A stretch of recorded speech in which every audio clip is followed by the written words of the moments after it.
ونستغفره ونؤمن به ونتوكل عليه ونعوذ بالله من شرور أنفسنا ومن سيئات أعمالنا من يهده الله فلا مضل له ومن يضلله فلا هادي له ونشهد أن لا إله إلا الله وحده لا شريك له ونشهد أن سيدنا ونبينا ومولانا محمدا عبده ورسوله أرسله بالحق بشيرا ونذيرا وداعيا إلى الله بإذنه وسراجا منيرا صلى الله تعالى عليه وعلى آله وأصحابه وسلم تسليما كثيرا كثيرا أما بعد فأعوذ بالله من الشيطان الرجيم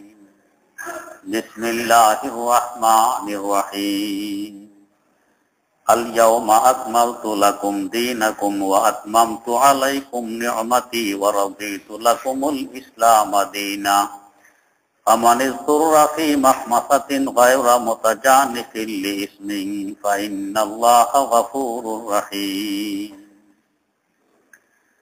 يسألونك ماذا أحل لكم قل أحل لكم الطيبات وما علمتم من الجوارح مكلبين تعلمونهن مما علمكم الله فكلوا مما أمسكنا عليكم واذكروا اسم الله عليه واتقوا الله إن الله سريع الحساب صدق الله مولانا العظيم সূরা মায়েদা 3 নম্বর আয়াতের শেষ দিক থেকে তেলাওয়াত করা হয়েছে। তেলাওয়াতকৃত আয়াত সম্পর্কে গত মজলিসে কিছু আলোচনা হয়েছিল। আল্লাহ রাব্বুল আলামিন ইরশাদ ফরমান, যে ব্যক্তি ক্ষুধার তাড়নায় এমন অবস্থায় গিয়ে পৌঁছে এই মুহূর্তে কিছু না খেলে সে আর বাঁচবে না, কিন্তু খাওয়ার মতো হালাল কোনো বস্তুর ব্যবস্থা হয়নি। এখন যদি এই ব্যক্তি কোনো গুনাহের প্রবণতা ছাড়া এমনিতেই কোনো হারাম বস্তু, যেমন মৃত কোনো জানোয়ার অথবা যে জানোয়ার হারাম এমন জিন্দা জানোয়ারকে জবাই করে বাঁচার তাগিদে যে পরিমাণ খাইলে সে বাঁচবে এই পরিমাণ খেয়ে ফেলে, তাহলে তার কোনো গুনাহ হবে না। আল্লাহ রাব্বুল আলামিন যেহেতু ক্ষমাশীল এবং রহমতের দরিয়ার সাগর, আল্লাহ রাব্বুল আলামিনের রহমতের কোনো কুলকিরানা নেই, তিনি দয়ার সাগর, তাই তিনি ক্ষমা করে দেন দয়ার বশীভূত হয়ে। যেমন ধরুন, আপনি এমন জায়গায় গেছেন যেখানে হালাল কোনো খাবারের ব্যবস্থা নেই, ক্ষুধার তাড়না এত বেশি যে এখন না খেলে আপনি আর বাঁচবেন না, এই অবস্থাকে হালাতে মাখমাসা বলা হয়। এই অবস্থায় আপনি পাইতেছেন শুয়োরের গোশত কিংবা কোনো মৃত জানোয়ারের গোশত, গরু ছাগল ইত্যাদির মারা গেছে, জবাই করা হয়নি। তো যে পরিমাণ খাইলে আপনি এখন বাঁচবেন এই পরিমাণ খাওয়া, চাই শুয়োরের গোশত হোক, চাই মৃত গরু ছাগল ইত্যাদির গোশত হোক, আপনার জন্য খাওয়া বৈধ হবে, গুনাহ হবে না। আমাদের দেশেও এই কথার প্রচলন আছে যে জান বাঁচানো ফরজ, জান বাঁচানোর লক্ষ্যে আপনাকে এই পরিমাণ খাওয়ার বৈধতা আল্লাহ পাক দিয়ে দিয়েছেন। শুয়োরের গোশত আছে কিংবা মৃত কোনো প্রাণীর গোশত আছে, মরা মুরগি, মরা হাঁস গোশত আছে, আপনি খাননি, ক্ষুধায় মারা গেছেন, গুনাহগার হবেন। যেহেতু আল্লাহ পাক অনুমতি দিয়েছেন খাওয়ার, তারপরও কেন খাইলেন না, তার শক্তি কেন গ্রহণ করলেন না, এই জন্য আপনি গুনাহগার হবেন। তাই আপনাকে বাঁচতে হবে, যদিও হারাম খাইতে হয়। ইয়াসআলুনাকা মাযা উহিল্লা লাকুম, ও নবী আপনাকে প্রশ্ন করা হবে যে কি কি বস্তু হালাল করা হয়েছে। কুল উহিল্লা লাকুমুত তাইয়্যিবাত, আপনি জানাইয়ে দেন যে পবিত্র বস্তুসমূহ তোমাদের জন্য হালাল করা হয়েছে। পবিত্র বস্তুসমূহ, ওয়ামা আল্লামতুম মিনাল জাওয়ারিহি মুকাল্লিবিন তুআল্লিমুনাহুন্না মিম্মা আল্লামাকুমুল্লাহ, এবং ওই সমস্ত শিকারী প্রাণীর শিকারকৃত জানোয়ার যেদেরকে তোমরা শিকার শিখাইয়েছ, অতঃপর শিকারের জন্য পাঠিয়ে দিয়েছ।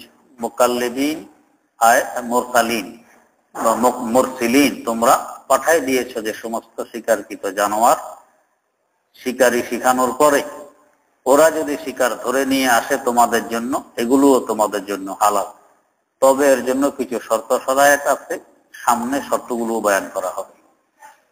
ফাকুলু মিম্মা আমসাকনা আলাইকুম ওয়াজকুরু ইসমাল্লাহি আলাইহি, এরা যে সমস্ত শিকারী তোমাদের জন্য ধরে আনে এগুলো তোমরা খাও। তবে এই শিকারী জানোয়ার পাঠানোর সময় তার উপর বিসমিল্লাহ পড়ে পাঠাইতে হবে। সর্বক্ষেত্রে আল্লাহকে ভয় করো, আল্লাহ রব্বুল আলামিন অতি তাড়াতাড়ি হিসাব নিয়ে নেবেন। শিকারী জানোয়ার যেমন কুকুর, বাঘ, শাহীন ইত্যাদি পাখি হতে পারে, জন্তু হতে পারে, এগুলোকে শিখাইলে শিকার করে নিয়ে আসে। কুকুরকে শিকার শিখাইছেন, এরপরে ছাড়ছেন শিকার আনার জন্য, বিসমিল্লাহ পড়ে ছাড়ছেন, কুকুর গিয়ে শিকার ধরে নিয়ে আসছে। বাঘ পাখিকে শিকার শিখাইছেন, বিসমিল্লাহ পড়ে ছেড়ে দিচ্ছেন শিকার আনতে, এখন সে গিয়ে শিকার ধরে আনছে, আপনার জন্য খাওয়া বৈধ হবে। তবে এর জন্য কয়েকটি শর্ত আছে, উল্লেখিত আয়াতে সেই শর্তগুলো নিয়ে আলোচনা করা হয়েছে।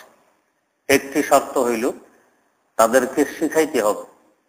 শিখানো ছাড়া এমনি এক কুকুর ধরে নিয়ে আসছে হরিণ, আপনার জন্য খাওয়া বৈধ হবে না, তাকে শিখাইতে হবে। হ্যাঁ, শিক্ষা সে গ্রহণ করছে কিনা এটা বোঝা লাগবে। বোঝা কখন?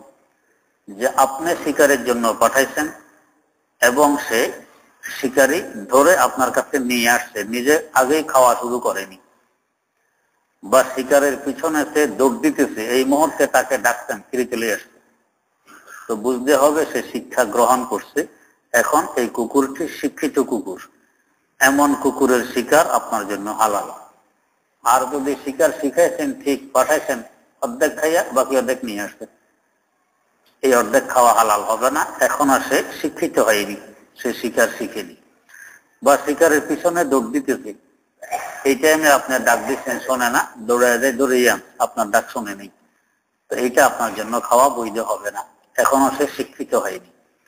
তো শিকারের পিছনে দৌড়াইতেছে, এই সময় ডাক দিলে সে ফিরে চলে আসে, বা নিজের জন্য মোটো খায় না, পুরো আপনার জন্য ধরে নিয়ে আসে, তো বুঝতে হবে এটা আপনার প্রতিনিধি। প্রতিনিধির কাজ, যার প্রতিনিধি তার কাজ হয়। অতএব এই কুকুর শিকার করা মানে আপনার শিকার করা। তাই বিসমিল্লাহ পড়ে এই কুকুর শিকারের জন্য পাঠাই দিলে, চাই মারাই গেছে, তারপরেও ওই জানোয়ার খাওয়া আপনার জন্য হালাল। হ্যাঁ, যদি জিন্দা ধরে আনে তাহলে আবার জবাই করতে হবে, জবাই ছাড়া কালা হালাল হবে না। আর সে ধরতে গিয়ে মারা গেছে ওই জানোয়ার, আপনি কুকুর ছাড়ার সময় বিসমিল্লাহ পড়ে ছাড়ছেন, এই মরা জানোয়ারও হালাল হয়ে যাবে। আল্লাহ রাব্বুল আলামিনের পক্ষ থেকে আল্লাহ পাক এই বৈধতা দিচ্ছেন।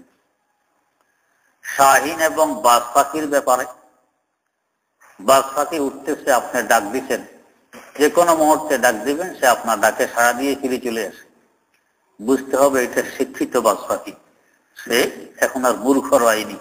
এখন যদি এই বাজ পাখিকে বিসমিল্লাহ পড়ে পাঠিয়ে দেন শিকার ধরে আনতে, সে জিন্দা কিংবা মেরে শিকার ধরে আনে, আপনার জন্য খাওয়া হালাল হবে। তবে জিন্দা ধরে আনলে আবার বিসমিল্লাহ পড়ে জবাই করতে হবে, আর মুর্দা ধরে আনলে জবাইয়ের প্রশ্ন নেই, এমনি হালাল হয়ে যাবে। তো এই ধরনের শিকারী প্রাণীর শিকার আমাদের জন্য খাওয়া আল্লাহ পাক হালাল করে দিয়েছেন। উহিল্লা লাকুমুত তাইয়্যিবাত, পবিত্র বস্তু আদি হালাল করা হয়েছে। পবিত্র জানোয়ার, পবিত্র বস্তু বলতে কি বোঝায়? এখানে কারো কারো দৃষ্টিতে কোনো বস্তু পবিত্র, কারো দৃষ্টিতে অপবিত্র, কারো দৃষ্টিতে অপবিত্র, কারো দৃষ্টিতে পবিত্র, এরকম হইতে পারে। তো কিভাবে বুঝবো কোনটা পবিত্র কোনটা অপবিত্র? তো এটা আমাদের বুঝা এর উপরে নির্ভর করবে না। এই বুঝা মানে পয়গম্বরদের বুঝা। আল্লাহ পাক তাদেরকে সৃষ্টি করছেন ভালো মন্দ বিবেচনা করার দক্ষতা দিয়ে। অতএব ওনারা যে সমস্ত প্রাণীকে পবিত্র মনে করবেন ওইটাই আমাদের জন্য পবিত্র আর হালাল হবে। ওনারা যেগুলোকে অপবিত্র মনে করবেন এগুলো আমাদের জন্য অপবিত্র হবে, হারাম হবে।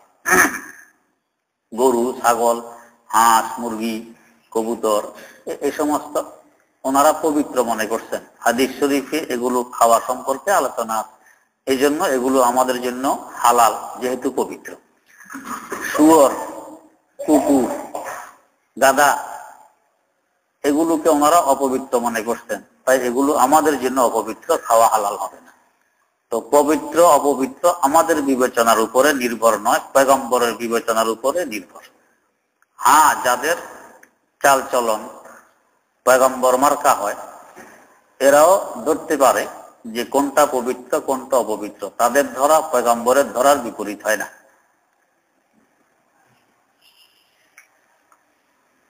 উহিল্লা লাকুমুত তাইয়্যিবাত, এখান থেকে দেখছিস আরবের মুফতিরা ধূমপানকে হারাম বলে। কেন? এটা অপবিত্র, এটা অপবিত্র। হাররামা আলাইকুমুল খাবাইস, আরেক আয়াতের মধ্যে আছে অপবিত্র বস্তু আল্লাহ পাক তোমাদের জন্য হারাম করেছেন। ওনারা বলেন যে ধূমপান এটা খাবাইস, অপবিত্র বস্তু থেকে একটি। দলিল কি? দেখো যারা খায় মুখে গন্ধ কয়, যারা খাইয়া ব্রাশ কিংবা মেসওয়াক করে না, দাঁত পরিষ্কার করে না, মারাত্মকতম গন্ধ বের হয়, তাদের পাশে দাঁড়ানো যায় না, তাদের সাথে কথা বলা যায় না। এতে বোঝা গেছে এটা অপবিত্র জিনিস। অপবিত্র বস্তুর বৈশিষ্ট্য হলো দুর্গন্ধ বের হওয়া। যেমন পায়খানা, পেশাব, পচা গান্দা বস্তু অপবিত্র, দুর্গন্ধ বের হয়। এটার থেকেও যখন দুর্গন্ধ বের হয় অতএব এটাও অপবিত্র, এই জন্য আরবরা তো হারাম বলে। আর আমাদের দেশের মুফতিদের দৃষ্টিতে যদিও হারাম নয়, কিন্তু এটা খাওয়া বেশি ভালো কাজ নয়, এটা খাওয়া ভালো কাজ নয়। আমার দাদা জান রহমতুল্লাহ আলাইহি বলতেন যে তাম্বাকু নোশে রাসি নাসিয়া আগার বাওয়ার নাদারি নাই গাওয়াহাস, আগার বাওয়ার নাদারি নাই গাওয়াহাস। যারা ধূমপান করে এদের সিনাটা কালো, সিনাতে নূর নাই, পরিচ্ছন্নতা নাই। দলিল কি? দেখো এই যে যারা ডাবা খায়, হোক্কা হোক্কা খায়, আজকাল প্রচলন কমে গেছে, আগে খুব খেয়েছি। তো হোক্কার চিলুমের উপরে টিকা দিয়ে তার উপরে আগুন দেওয়া হয়। এরপরে চুঙ্গির ভিতরে ছিদ্র আছে, এই ছিদ্র দিয়ে ধোঁয়া নারিকেলের মালার ভিতরে ঢোকে। এখানে কিছু পানি থাকে আর মালার উপরে একটি ছিদ্র থাকে, ওইখানে মুখ দিয়ে তো গড়গড় গড়গড় করে টানে আর হোক্কা। তো এই যে ধোঁয়া চিলুম থেকে মালার ভিতরে আসে যে রাস্তা দিয়ে, চুঙ্গির ভিতর দিয়ে, এই চুঙ্গি কিছুদিন পর পর পরিষ্কার করা লাগে, সাফ করা লাগে। ধোঁয়া আসতে যাইতে এই রাস্তা বন্ধ হয়ে যায়। রিক্সার চাকার সিক কিংবা সাইকেলের চাকার সিক দিয়ে এটাকে গুটায় গাটায় কিংবা শলা দিয়ে, বাঁশের শলা সাফ করা লাগে। তো এটা কেটে দেখো ভিতরে কালো, চুঙ্গার ভিতরে যেখান দিয়ে ধোঁয়া আসা যাওয়া করছে এখানে কালো হয়ে গেছে। তো অথচ এই চুঙ্গায় ধোঁয়া কয়দিন হয়েছে আসা যাওয়া করছে, যে তারপরও এটা কালো। আর যে ধূমপান করতেছে জিন্দিগি ভর, তো তারও এরকম সিনা কেটে দেখো তার খাদ্য নালী, শ্বাসনালীর ভিতর দিয়ে কালো হয়ে গেছে। তো এই কালো গান্দা জায়গা দিয়ে আল্লাহ পাকের নূর সাধারণত ঢোকে না, এই জন্য এদের সিনা কালো, এটা না খাওয়া চাই। হযরত থানভী রাহমাতুল্লাহ আলাইহি ইমদাদুল ফতওয়ার মধ্যে লিখছেন যে বেজদানিয়াত से पता चलता है कि ये बड़ी संगीन चीज है। আল্লাহ রাব্বুল আলামিন কাশফ কারামাতের মাধ্যমে বুঝাইছেন কিছু বান্দাদেরকে এটা মারাত্মক জিনিস, এটা খাইতে নেই। উপকার তো মোটেও নেই, দৈহিক ক্ষতিও আছে আর রুহানি ভাবে আত্মিক ক্ষতিও আছে। তো এটাও কারো কারো দৃষ্টিতে খাবায়েস আর অপবিত্র বস্তুর মধ্য থেকে একটি, এইটাও পরিহারযোগ্য, পরিহার করা চাই। তুআল্লিমুনাহুন্না মিম্মা আল্লামাকুমুল্লাহ ফাকুলু মিম্মা আমসাকনা আলাইকুম ওয়াজকুরু ইসমাল্লাহি আলাইহি ওয়াত্তাকুল্লাহ। সর্বক্ষেত্রে আল্লাহকে ভয় করো।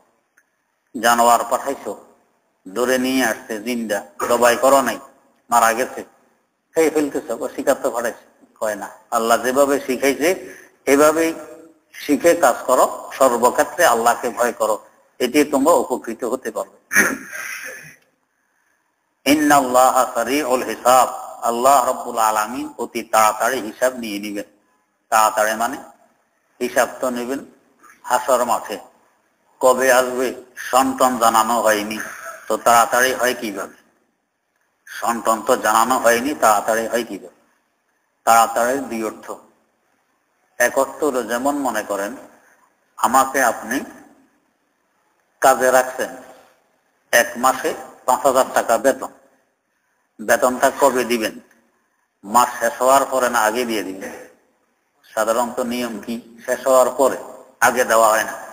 ঠিক মাস যেদিন শেষ হয়েছে এই মুহূর্তে 5,000 টাকা হাতে তুলে দিচ্ছেন, তো তাড়াতাড়ি দিচ্ছেন না দেরিতে দিচ্ছেন? তাড়াতাড়ি দিচ্ছেন। 1 ঘন্টার জন্য কাজে রাখছেন, 1 ঘন্টা কাজ করছে, ঘন্টা যখন শেষ তখন টাকা দিয়ে দিচ্ছেন, তাড়াতাড়ি। 1 দিনের জন্য রাখছেন, দিন যখন শেষ তখনই টাকা দিয়ে দিচ্ছেন, তাড়াতাড়ি। 1 মাসের জন্য রাখছেন, মাস যখন শেষ তখনই টাকা দিয়ে দিচ্ছেন, তাড়াতাড়ি। এখন কেউ যদি বলে মিয়া 30 দিন পরে তোমাকে টাকা দিচ্ছে, তাড়াতাড়ি হইল? এই বলা তো ঠিক হয়নি। এইটাই তাড়াতাড়ি। কাজ হিসাবে তাড়াতাড়ি আর দেরিতে দেওয়া নির্ভর করে। তো আমাকে যদি মুশাহারা মাসিক বেতনে রাখেন, মাস শেষে দিলে তাড়াতাড়ি। আর যদি মায়ামানা দিন হিসাবে রাখেন, দিন শেষে টাকা দিবেন, তাড়াতাড়ি। ঘন্টা হিসাবে রাখেন, ঘন্টা শেষে টাকা দিবেন, তাড়াতাড়ি। মাস হিসাবে রাখছেন, 3 মাস হয়ে গেছে টাকা দেন না, এটা দেরিতে হবে। তো আল্লাহ রাব্বুল আলামিন আমাদের হিসাব নিকাশ, আমাদের প্রতিদান বা শাস্তি, আযাব ও গজব কখন দেন? মারা যাওয়ার পরে। মারা যাওয়ার পরে। কারণ আমার ডিউটি কতক্ষণ পর্যন্ত? শেষ নিঃশ্বাস ত্যাগ করার আগ পর্যন্ত ডিউটি।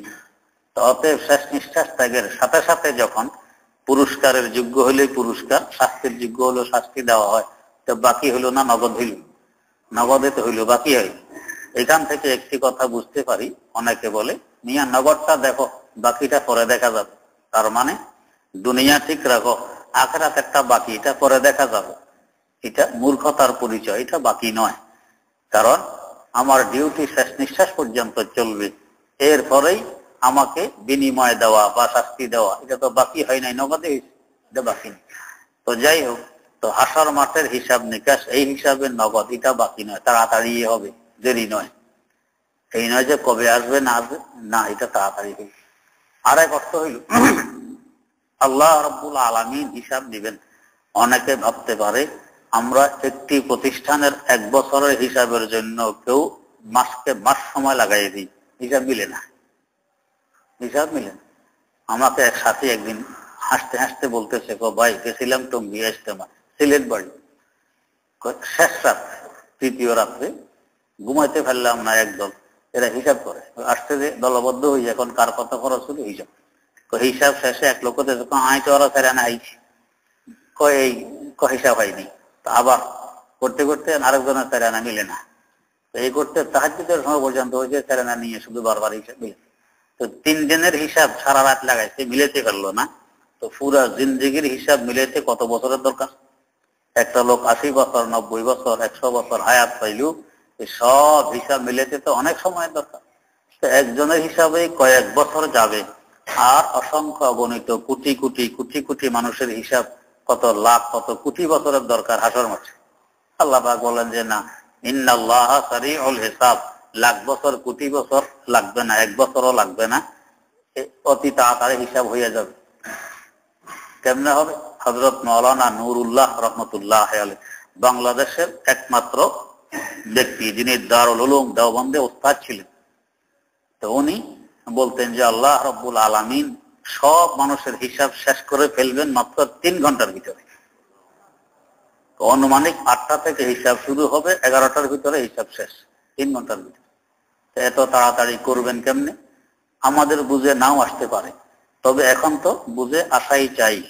এক সময় ছিল হিসাব করতে কত কষ্ট হইত, কত কাগজ, কত কালি ব্যয় করা লাগবে হিসাব মিলিতে। আর এখন ক্যালকুলেটর সামনে। এরপরে আরো কত সুবিধা, ব্যাংকে গেলে দেখছেন নি টাকা যে গনে, এক সময় টাকা গনতে কত সময় লাগবে। এই 10 টাকা নোট এত খান, এরপরে এত পূরণ, এত সামনে গুণফল, 5 টাকা এত খান, এত পূরণ, এত 50 টাকা এত খান, এত পূরণ, এত শেষে যাইয়া যোগ দাও, কত কঠিন। আর এখন মেশিনে দিয়ে দিয়েছেন পরপর গণি ফেল, অতি সহজ।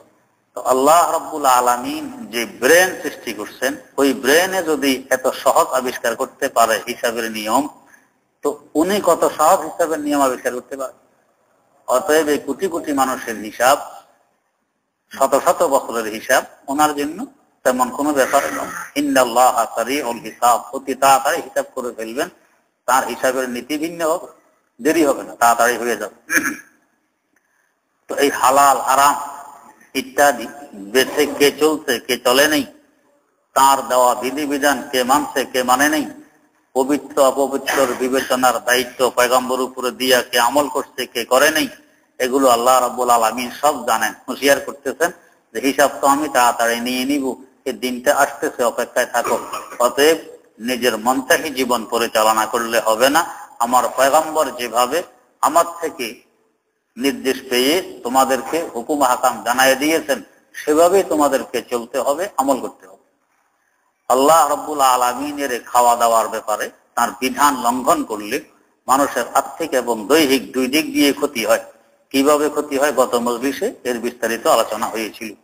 অতএব আল্লাহ পাকের দেওয়া হালাল বস্তু খাওয়া দেহের জন্য উপকার, আত্মার জন্য উপকার। আর হারাম বস্তু থেকে বেঁচে থাকা দেহের জন্য উপকার, আত্মার জন্য উপকার। ওই সমস্ত জানোয়ারও খাবায়েসের থেকে একটি, যে সমস্ত জানোয়ারের সুরতে মানুষের সুরতকে বিগড়ে দেওয়া হয়েছে। আল্লাহ পাকের গজব মাঝে মধ্যে আসছে আগেকার যুগে, তো গজব এসে মানুষের সুরত কোন জানোয়ারের সুরত হয়ে গেছে। যে সমস্ত জানোয়ারের সুরতে মানুষের সুরত হয়েছে এগুলোও খাবায়েস, এগুলোও খাওয়া বৈধ নয়, হারাম। কোরআন শরীফে আছে কুনু কিরাদাতান খাসিন, কখনো মানুষের সুরত হয়ে গেছে বানরের, বনি ইসরাইলের সময় ঘটনা ঘটছে, কখনো হয়েছে শুয়োরের, কখনো কুকুরের। তো বোঝা গেছে এই সমস্ত জানোয়ারের সুরতে যখন মানুষের সুরত বিগড়ে গেছে, এই সমস্ত জানোয়ারও খাবায়, এগুলি খাওয়া বৈধ হয়। তো বানর, কুকুর, শুয়োর, যেহেতু এগুলোর সুরতে মানুষের সুরত পরিবর্তন হয়েছে, এগুলো খাওয়া বৈধ নয়, এগুলোও হারাম। কারণ পবিত্র এবং হালাল বস্তুর সুরতে মানুষের সুরতকে বিগড়ে দেওয়ার কোন ঘটনা পিছনে ঘটেনি। সাইয়েদেনা হযরত নূহ আলা নবিয়িনা ওয়া আলাইহিস সালাতু ওয়াস সালাম থেকে নিয়ে আমাদের শেষ নবী পর্যন্ত প্রত্যেক নবীর শরীয়তে শুয়োর হারাম ছিল। শুয়োর কখনো হালাল হয়নি, কিন্তু খ্রিস্টানরা খুব খেতেছে। তাদের পয়গম্বরের কাছেও এটা হালাল ছিল না, হারামে ছিল। ওরা ওদের ইনজিলকে, পয়গম্বরের বিধানকে অনেক উলটপালট করে ফেলছে, তো শুয়োর খুব খেতেছে। এবং হালাল হারামের ভেদ বিচার ওদের কাছে খুব কম, যার কারণে ওদের মা বোনের তেমন তফাৎও নেই, খুব সমস্যা হইতেছে। দৈহিক ভাবে এরা বড় মুশকিলে আছে। খ্রিস্টানদের যে মারাত্মক মারাত্মক রোগ, এত মারাত্মক রোগ আলহামদুলিল্লাহ মুসলমানের মধ্যে আসেনি। যদি কোনো মুসলমান খ্রিস্টান মার্কা হয় তো ভিন্ন কথা, কিন্তু যেই মুসলমান মুসলমান মার্কা, এরা ওই সমস্ত মারাত্মক রোগ থেকে এখনো আল্লাহ পাক হেফাজত করছেন। তো এদের শরীয়তেও কিন্তু শুয়োর হারাম ছিল, তারা মানে না, শুয়োর খেতেছে। আল্লাহ পাক মারাত্মকতম রোগ তাদেরকে দান করছেন। যেমন গত মজলিসের আগের মজলিসে বলা হয়েছিল, এইডস যে রোগ, মরণ ব্যাধি, এই রোগের মূল চিকিৎসা এখনো আবিষ্কার হয়নি। যাকে এই রোগে ধরছে 4 বছরের ভিতরে ধুকে ধুকে তাকে দুনিয়া থেকে বিদায় করে দিয়েছে। আস্তে আস্তে তার ওজন হালকা হইতে থাকে, আরো বিভিন্ন তার আলামত আছে। এই রোগটা শুরু হয়েছিল শুয়োরের মধ্যে, কারণ শুয়োর সমকামিতায় লিপ্ত থাকে খুব বেশি। শুয়োরের মধ্যে মা বোনের কোনো পার্থক্য থাকে না, আর ওই শুয়োর এরা খায় খ্রিস্টানেরা, যার কারণে এদের মধ্যে সমকামিতার প্রবণতা বেশি। মা বোনের পার্থক্য থাকে না, জিনা আর বিয়ের মধ্যে পার্থক্য থাকে না, তাই শুয়োরের ওই রোগটা এদেরকেও আক্রমণ করছে। এখন এরাও এই রোগের রোগী। যে সমস্ত এলাকায় এই ধরনের ঘৃণিত মারাত্মকতম গুনাহ বেশি চলে, ওই সমস্ত এলাকায় অভিশাপ হিসাবে, গজব হিসাবে এই সমস্ত রোগ সৃষ্টি হয়ে গেছে। তো এই হারাম বস্তু খাওয়ার কারণে তাদের মধ্যে এই অবস্থা দেখা দিচ্ছে। আল্লাহ রাব্বুল আলামিন এখনো মুসলমানদেরকে হেফাজত করছেন, যেহেতু এরা হারাম বস্তু থেকে যথাসাধ্য বেঁচে থাকতে চেষ্টা করে। কোনো খ্রিস্টান মার্কা মুসলমান যদি হয়, এও খ্রিস্টানদের সাথে শুয়োর খাওয়া আরম্ভ করে, ওই অস্ট্রেলিয়ানদের সাথে কুকুর খাওয়া আরম্ভ করে, ওই ব্যাঙ, সাপ, বিচ্ছু এগুলি খাওয়া আরম্ভ করে, চিনিদের মতো, তো ওগুলোর স্বভাব এদের মধ্যে এসে যায়, দেখা গেছে এরাও তখন ওদের মতো সমকামিতা লিপ্ত থাকে, মারাত্মকতম আর ঘৃণিতম একটি অপরাধে লিপ্ত হয়ে যায়, যার ফলস্বরূপ আল্লাহ পাকের পক্ষ থেকে এইডস নামে অভিশাপ নাজিল হয়েছে। আল্লাহ পাক হেফাজত করুক। তো হালাল আর পবিত্র বস্তু এগুলো ভক্ষণ করলে, খাইলে দৈহিক এবং আর্থিক উভয় দিক দিয়ে মানুষ শান্তিতে বসবাস করতে পারে। আর হারামে পতিত হলে দৈহিক এবং আর্থিক উভয় দিক দিয়ে ক্ষতিগ্রস্ত হয়ে যায়। তাই আল্লাহ পাক খুব তাকিদের সাথে বারবার হালালের কথা বলছেন, হারাম থেকে বেঁচে থাকার কথা বলছেন।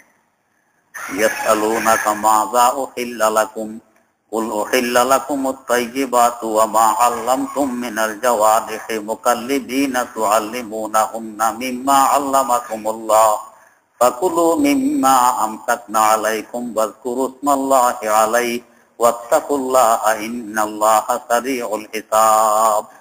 اليوم أحل لكم الطيبات وطعام الذين أوتوا الكتاب حل لكم وطعامكم حل لهم والمحصنات من المؤمنات والمحصنات من الذين أوتوا الكتاب من قبلكم اليوم أحل لكم الطيبات। আজকে থেকে পবিত্রতম বস্তুসমূহ তোমাদের জন্য হালাল করা হয়েছে। আজকে থেকে মানে এই আয়াত এবং এর আগের আয়াত সূরা মায়েদার ৩য় এবং ৪র্থ আয়াত নাযিল হয়েছে আরাফার ময়দানে, জাবালে রহমতের পাশে বিদায় হজের সময়। আল-ইয়াউম মানে ওই দিন, যে আজকে থেকে হালাল করা হয়েছে তোমাদের জন্য তাইয়্যিবাত, পবিত্রতম বস্তুসমূহ, যেগুলো দেখতে ঘিন আসে, মানুষ ঘৃণায়, ওই সমস্ত বস্তু তোমাদের জন্য হারাম করা হয়েছে, হালাল করা হয়নি। যেহেতু এই আয়াত হুজুর সাল্লাল্লাহু আলাইহি ওয়াসাল্লামের শেষ জামানার আয়াত, এরপর হুজুর মাত্র জীবিত ছিলেন ৮১ দিন। এই আয়াত মনসুখ হওয়ার, রহিত হওয়ার আর কোন সূরত রয়নি। তাই এই আয়াত কিয়ামত অবধির জন্য বরকরার আছে, আপন অবস্থায় থাকবে, যে ঘৃণিত বস্তুগুলো হারাম, আর যেগুলো ঘৃণিত নয়, পবিত্রতম বস্তু, এগুলো তোমাদের জন্য হালাল। আর আগে বলা হয়েছে পবিত্র আর ঘৃণিত, এই ফরক করবেন পয়গম্বর। অনেক সময় মানুষের তবিয়ত, চালচলন, পরিবেশ, শিক্ষা দীক্ষা ইত্যাদির কারণে আসল রুচি নষ্ট হয়ে যায়, আসল রুচি ঠিক থাকে না। কিন্তু পয়গম্বর এমন হয় না কখনো, পয়গম্বর কখনো এমন হয় না। খুঁজলি হয়েছে একজন, রক্ত নষ্ট হয়েছে, তার কাছে চুলকাইতে ভালো লাগে, তাই বলে এখন তার রুচি হলো কি, যে আমারে ৪-৫ জনে মিলে শুধু চুলকাক। এই রুচিটা কি ভালো না খারাপ? এটা খারাপ রুচি, এটা ভালো নয়। ভালো মানুষ কোনোদিন চাবে না যে আমার এরকম রক্ত নষ্ট হোক, দূষিত হোক, চুলকানি হোক, তার ৪-৫ জনে মিলে চুলকাক। আর ওরকে যে চুলকাতে যে খুঁজলি ওলাকে, সে কথা কি আরাম লাগতেছে, আরো দাও, ওলা করে আরাম লাগতেছে। এখন ভালো মানুষ কি বলবে যে এর কাছে কি আরাম লাগবে চুলকাইতে, আমার যদি চুলকানি হয়েছেও আর চুলকালে কত আরাম লাগবে। যাদের রুচি আছে এরা কোনোদিন এটা বলবে না, এরা বলবে যে আল্লাহ মাফ করুক, এই খুঁজলি থেকে আমারে বাঁচা। তো এই রক্ত দূষিত হওয়ার কারণে তার রুচিতে পরিবর্তন ঘটছে, চুলকালি ভালো লাগে। আর আমাদের যে রক্ত আলহামদুলিল্লাহ দূষিত হয়নি, আমাদেরকে খামাখা চুলকালি ভালো লাগবে না, বিরক্ত লাগবে, এমনি খামাখা কি করতেছে, বিরক্ত। তো পয়গম্বরের রুচি কখনো নষ্ট হয় না, এই জন্য কোনটা পবিত্র কোনটা অপবিত্র ওনারা বুঝবেন। আর উম্মতের রুচি নষ্ট হইতে পারে যে কোনো কারণে, পরিবেশের কারণে হয়, শিক্ষার কারণে হয়, বদ আমলের কারণে হয়। তাই আমাদের দৃষ্টিতে কোনটা পবিত্র কোনটা অপবিত্র এই বিবেচনা আমরা করতে পারবো না, এটা ন্যস্ত করতে হবে পয়গম্বরের উপর। ওনারা কোনটাকে পবিত্র মনে করেন ওইটা পবিত্র হবে, ওনারা যেটাকে অপবিত্র মনে করেন ওইটা অপবিত্র হবে। কারণ পয়গম্বর মাসুম, মানুষের রুচি আত্মিকভাবে নষ্ট হয় গুনাহের কারণে। আমাদের বেশার কম গুনাহ সকলে আছে, রুচি কিছু না কিছু নষ্ট আছে। আর পয়গম্বর মাসুম, পয়গম্বরের কোনো গুনাহ নেই, অতএব তার রুচি নষ্ট হওয়ার সুয়াল নেই, প্রশ্ন নেই, তার রুচি সবসময় ঠিক থাকবে। তাই তিনি যেটাকে পবিত্র মনে করবেন ওইটা পবিত্র হবে। এই হিসাবে আমাদের পয়গম্বর সাল্লাল্লাহু আলাইহি ওয়াসাল্লাম যে সমস্ত জানোয়ারকে পবিত্র বলে গেছেন এগুলোই পবিত্র। এর বাইরে অন্য কোনো জানোয়ারকে আমরা সবাই মিলে পবিত্র মনে করে এটাকে খাওয়া আরম্ভ করা আমাদের জন্য বৈধ হবে না। কারণ আমাদের রুচি ঠিক আছে না নাই আমরা ঠিকভাবে বলতে পারবো না, যেহেতু আমরা গুনাহগার, গুনাহ আছে, গুনাহ রুচি নষ্ট করে দেয়। পবিত্র অপবিত্রের আরেক সুয়াল হলো জবাইয়ের নিয়ম নীতির উপরে নির্ভর। শাহ ওলিউল্লাহ মুহাদ্দিস দেহলভী রহমতুল্লাহ আলাইহি হুজ্জাতুল্লাহিল বালিগার মধ্যে এই নিয়ে আলোচনা করেছেন, খুব সুন্দর। জবাই করলে হালাল জানোয়ার পবিত্র হয়, আর জবাই না করে এমনি মারা গেছে কিন্তু লাঠি দিয়ে পিটাইয়া মারছে, পাথর মেরে মারছে, এটা হারাম হয়, এটা অপবিত্র হবে। কারণ জবাইয়ের সময় যে রক্তগুলো বেরিয়ে যায় এই রক্তগুলো অপবিত্র। এটা বের হওয়ার কারণে বাকি গোশত পবিত্র হয়ে গেছে, এখন খাওয়া আমার জন্য বৈধ হইল। আর লাঠি দিয়ে পিটাইয়ে মারলে কিংবা এমনি মারা গেলে অপবিত্র রক্ত তো বের হওয়ার সুযোগ পায়নি, এটা ভিতরে রয়ে গেছে গোশতের রগরেশার মধ্যে, তাই গোশতগুলো সব অপবিত্র হয়ে গেছে, নাপাক হয়ে গেছে। এখন এই নাপাক গোশত খাইলে আমার মধ্যে তার আসরার প্রভাব ওই হিসাবে পড়বে। তাই বিশেষ নিয়ম নীতি অনুযায়ী জবাই না করে এমনি মেরে কিংবা মরা জানোয়ার খাইতে গেলে এটা অপবিত্রের ভিতরে শামিল, এটা খাওয়া যাবে না, যেহেতু তার ভিতরে অপবিত্র রক্ত হয়ে গেছে। হ্যাঁ, এখানে আল্লাহ ছাড়া অন্য কারো নাম নিয়ে যদি জবাই করা হয় অপবিত্র রক্ত তো বের হয়েছে, কিন্তু আল্লাহ ছাড়া অন্যের নাম নেওয়া এটা শিরিক ছিল, ওই শিরিকের মতো অপবিত্র গুনাহ এটার মধ্যে ঢুকছে, যার কারণে এর গোশত খাওয়া হালাল হয়নি, এটা অপবিত্রের অন্তর্ভুক্ত। অপবিত্র রক্তের তুলনায় অপবিত্র শিরিক আরো কোটি কোটি গুণ বেশি মারাত্মক। তো যদিও রক্ত বেরিয়ে গেছে কিন্তু ওই অপবিত্র শিরিক তার মধ্যে রয়ে গেছে, তাই এই গোশত খাওয়াও হালাল নয়। গত মজলিসও বলেছিলাম, কোন কোন জায়গায় দেখা যায় পীরের নাম জবাই করে দেয়, মাজারওয়ালার নামে জবাই করে দেয়। খাজা বাবা চাঁদপুরি শাহ আমাদের কুমিল্লা এক জায়গা আছে, তো ওইখানে জবাই করতে আমি শুনছি খাজা বাবা চাঁদপুরি শাহ এ কথা বলে জবাই করে দেয়। আল্লাহ হারাম হয়ে গেল সব, কেন? শিরিক ঢুকছে ভিতরে। এই জন্য আল্লাহ রাব্বুল আলামিন সহি বুঝে আমল করার তৌফিক আমাদের সকলকে দান করুন। সুবহানাকাল্লাহুম্মা ওয়া বিহামদিক আশহাদু আল্লা ইলাহা ইল্লা আনতা আস্তাগফিরুকা ওয়া আতুবু ইলাইক। প্রশ্ন?